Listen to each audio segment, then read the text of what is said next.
For Honor is a new game where our goal is to put the sword in your hand, put you in the middle of a medieval battlefield, and give you all the tools you need to be the difference between victory and defeat. Why did you decide to bring these three factions to the battlefield, to the same battlefield? So in For Honor we have knights, we have Vikings, and we have samurai. And these are the three great warrior legacies of history. We wanted to draw out those archetypes that people grew up with, that they know, and put them right into the game and let you pick which one you were, which warrior might be lurking inside your heart. Why did you pick those three factions particularly? So we chose the knights and the Vikings and the samurai because each represents a different warrior ideal. The knights represent the idea of the protector, of the defender. The Vikings represent the freedom and passion, fighting for excitement. And the samurai represent mastery and skill and sort of devotion to a higher purpose. Where did you find inspiration? That's fine. Inspiration for realistic warrior, right?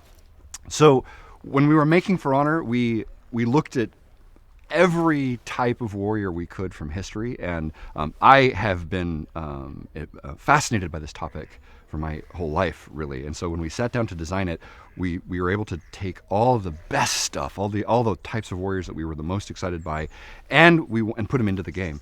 But we also wanted to be sure that we were choosing warriors that had cool weapons, that had a very unique fighting style, and that would offer our players an opportunity to express themselves with our particular form of martial combat. Are the weapons and the combat systems true to the origins of the factions? When we were designing the heroes in For Honor, in every case, we started with the real weapons. We would bring in the real weapons, we would bring in weapon masters and stunt people, and we would learn the real styles. And then we would take that real style and fit it into our system. And so we wanted always to stay as close to the real combat as possible without it being a simulation, right? It's not about simulating and reproducing actual sword fighting. It's about giving you the chance to feel those emotions of battle with real weapons. Did you use experts in the field to work on these particular parts of it?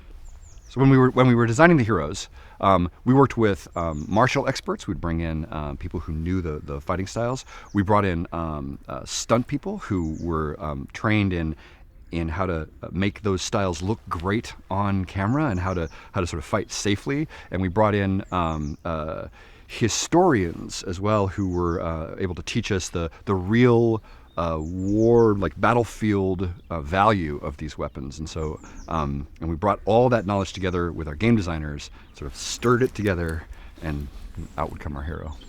Finally, who, in your opinion, would win this fight? So who would win in a fight between knights and Vikings and samurai? It's a great question, and we've been chasing that answer for the whole year, for the whole course of this development. I think that the answer is always, it really depends on who's holding the weapon.